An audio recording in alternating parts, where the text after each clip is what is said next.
Hey guys, how's it going? Thanks for tapping on this video. My name is Landon, and let's just do a full overview of what the Bible says about some of the craziest and most discussed characters in the Bible, the Nephilim.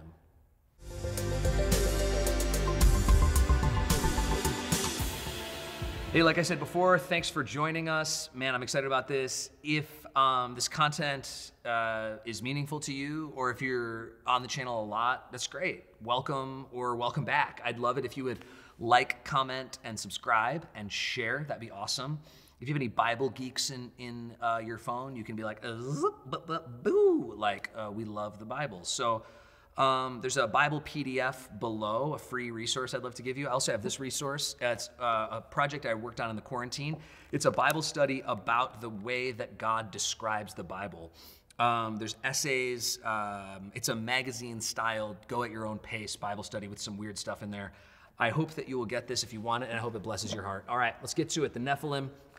If you've been around this channel, you've seen an interview I did with my buddy Alan Parr. We did an interview about the Nephilim, and I really enjoyed the content. I felt like we didn't have enough time because it was discussion based, and so I wanted to do an additional video. So whether or not you've seen that one, this will be a full overview of what the Bible says about the Nephilim. So first, if you're new to this concept, what is the Nephilim? Well, let me read the two Bible verses that contain that specific word, and then we'll talk about what they are. First, Genesis 6:4. The Nephilim were on the earth in those days, and also afterward, when the sons of God came into the daughters of man, and they bore children to them. These were the mighty men who were of old, the men of renown. So, what we have here is we have this word, Nephilim, and then it says in the verse, they were on the earth. So, what does the word Nephilim mean? We're going to get to that in a second. And, well, maybe it'd be better if I just read Numbers 13 as well, and then we'll get to what Nephilim means. Okay, so Numbers 13:33 says, "And there we saw the Nephilim, the sons of Anak, who came from the Nephilim, and we seemed to ourselves like grasshoppers, and so we seemed to them." So we have this word, Nephilim. It comes from the Hebrew word nephil, nephil, which can be translated from Strong's Concordance, giant. It can also be translated fallen. And so it has become this matter of debate. I think the best translation of it is giant, but they come from these. It's a race of people that came from these fallen angels. And I'm going to talk about that a lot more. And if this is like, oh my gosh, like this is crazy, that's great. And I think that the Bible's really exciting. And I think that this is a topic that typically is reserved for Bible geeks like me, when it should be for everybody. It's a biblical concept, and it's crazy, man. So let's go back to Genesis 6:4. The Nephilim were on the earth in those days, and also afterward. So we have these giants on the earth in Genesis 6, before the flood, after creation, obviously, and all that stuff. The sons of God, this is the fallen angels, came into the daughters of man. Sons of God versus daughters of man. We're going to unpack some of this stuff as we continue to go on, and they bore children to them. So what you have here is you have God establishing a literary pattern for where these giants came from. That's why it says, where is it? And in those days and also afterward.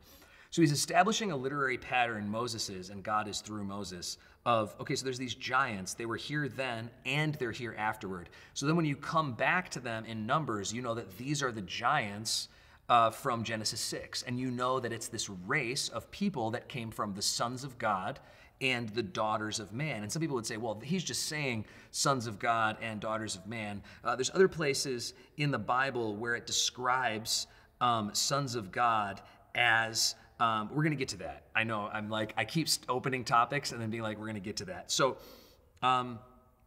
let's just address that now. So who were the sons of God in Genesis 6? Because some people would say, okay, well, it's just a way of describing men. Sons of God, daughters of man, could have easily said sons of man, daughters of God. It's just a way of describing it. The reason I don't agree with that viewpoint is in Job chapter 1, verse 6, it's referring to angels when it says, there was a day when the sons of God came to present themselves before the Lord, and Satan also came among them.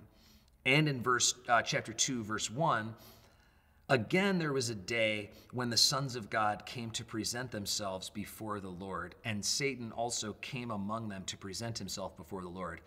And this is the book that comes the closest to the time of Genesis of any other book in the Bible by far, Job. So what we have here is we have multiple times where sons of God refers specifically to angels.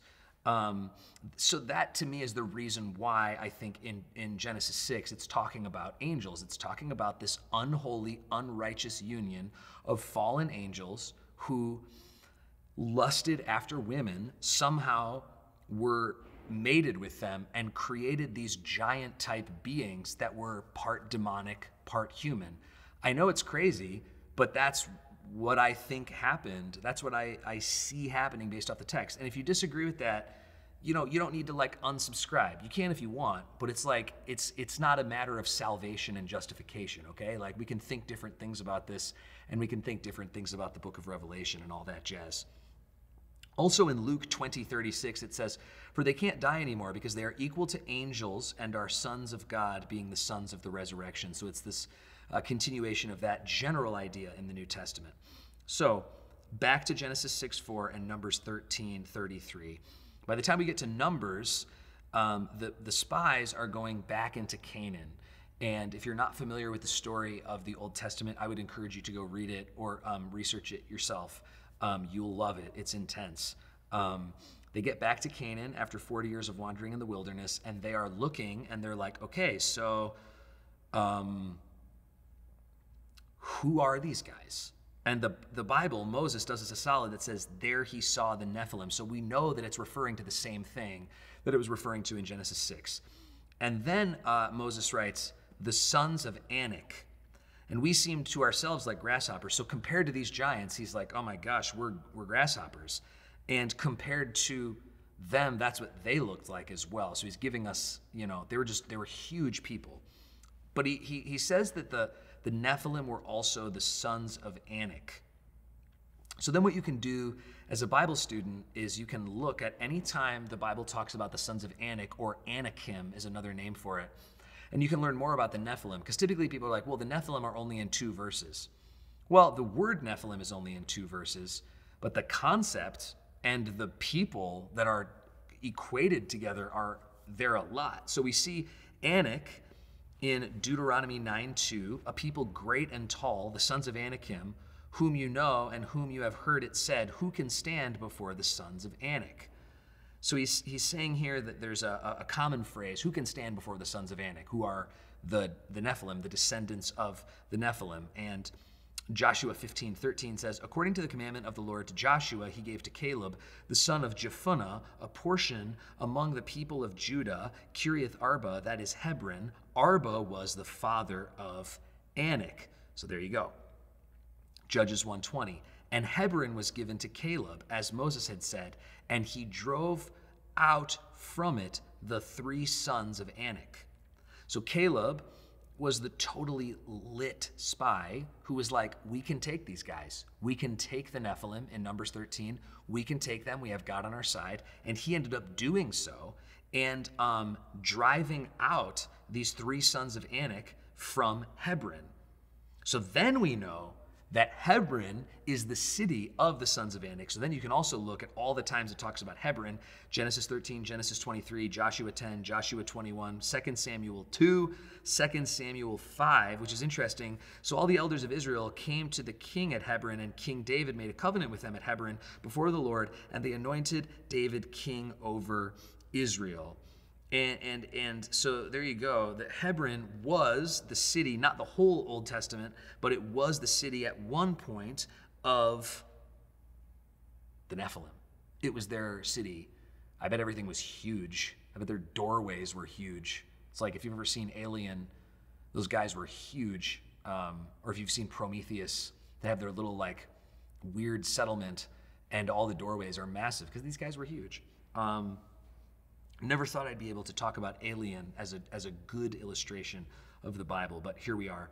So that's what you see. You see this literary device of these people that are descended from some sort of unholy union of angels and women, and they have created this massive race of people who are huge, absolutely crazy tall, which brings us to think, okay, so was Goliath a Nephilim? That's a great question. I think the answer to that is no, because Goliath is not described as a son of Anak.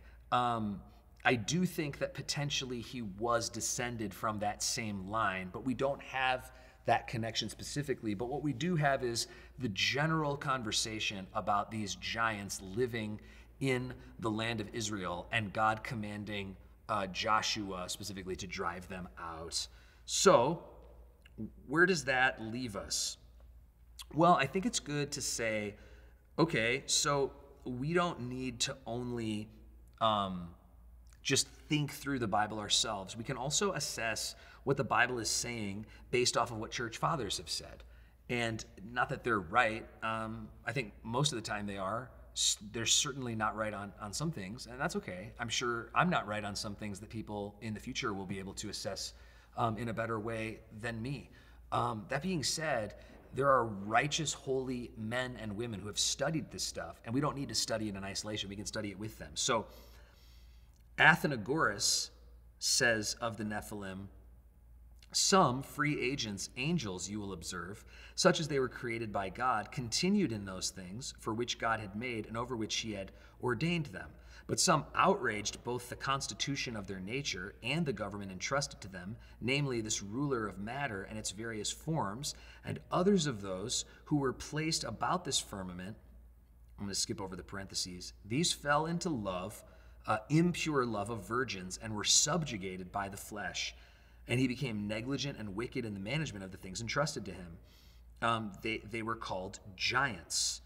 And if something has been said by the poets too about these giants, be not surprised at this. Worldly wisdom and divine differ as much from each other as truth and plausibility. The one is of heaven, the other is of earth. And indeed, according to the prince of matter, we know we oft speak lies that look like truths. So he's saying, yeah, I think there was these fallen angels who came and lusted after these women and created this race of people that became the Canaanites. Clementine said, but from their unhallowed intercourse, spurious men sprang, much greater in stature than ordinary men, whom they afterwards called giants, not those dragon-footed giants who waged war against God, as those blasphemous myths of the Greeks do sing, but wild in manners, and greater than men in size, inasmuch as they were sprung of angels, yet less than angels, as they were born of women. So you see, Clementine, he's landed in the same spot. The sons of God were fallen angels, and they mated with the women of man. Josephus said, for many angels of God accompanied with women and begat sons that proved unjust and despisers of all that was good on account of the confidence they had in their own strength. For the tradition is that these men did what resembled the acts of those whom the Grecians called giants. Justin Martyr said, Irenaeus said, Ambrose said. I could read all of these they're all landing in somewhat of the same spot. So what does the New Testament say about this, if anything? Well, the word Nephilim is not in the New Testament, but we do see in 2 Peter 1:4, for if God did not spare angels when they sinned, but sent them to hell, putting them in chains of darkness to be held for judgment. Just gives us the idea that there are, in fact, fallen angels who sinned. It doesn't specifically mean this, but it gives us that general idea as an additional underlining of that. Jude 1:6-7 says this, and the angels who did not stay within their own position of authority, but left their proper dwelling, he has kept in eternal chains under gloomy darkness until the judgment of the great day. Just as Sodom and Gomorrah and the surrounding cities, which likewise indulged in sexual immorality and pursued unnatural desire, serve as an example by undergoing a punishment of eternal fire. And that phrase there in that verse literally means practiced unnatural vice. So when it says that the angels pursued unnatural desires, it literally means practice unnatural vice. The New World Encyclopedia refers to this as the idea of sexually desiring alien flesh. And by alien, it doesn't mean like a little green guy with big eyes or something like that, or the guys from Space Jam. It means like another type of being from us. So again, they are underlining this viewpoint. So to sum it up, what are the Nephilim? Number one, it's a plot device about the future people that Israel will need to drive out by God's command. And by plot device, I don't mean they made it up. I mean that the reason it's in the Bible is because it's a plot device. Number two, it's a descriptor of people and then ultimately a city that is a part of an early Israeli culture. So that's really an additional way of saying what I said first, which is it's setting up what is happening in Numbers, Deuteronomy, and Joshua especially. Number three, there are giants born of women and fallen angels. I've talked about that a lot. And number four, this increases the righteousness of God's command to drive them out and wipe them out. When you understand that these unholy beings were dwelling in God's land, it makes the command of Joshua of God to Joshua to drive them out all the more easier to palate and understand. Now given it doesn't need to be that way. God can do whatever he wants. God can tell people to do whatever he wants. It does not have to make sense to us. That's called faith, which I know irritates atheists, and sometimes I have atheists in the comment section who get irritated by that. I'm certainly not trying to irritate you. I'm trying to say that that's the basis of faith, and we don't have to think the same way. You should, but we don't have to. And so that is what you see there. If you want to read more on the subject, I've not read it, but I've had it recommended to me by several people that I really trust. A book by Michael Heiser on this subject. And so I'd highly encourage you to check that out. From what I've heard, he's an amazing author. And so this has been an overview of the Nephilim. I hope that it has blessed you or increased your love of the absolutely crazy and awesome book that we get to study called The Word of God. Thank you guys so much for watching. I'd love it if you'd like, comment, and subscribe. And if you got any good theories about the Nephilim, let's hear them below. If you got any crazy internet-based theories, maybe we'd like to hear them also. So God bless, and we'll see you soon.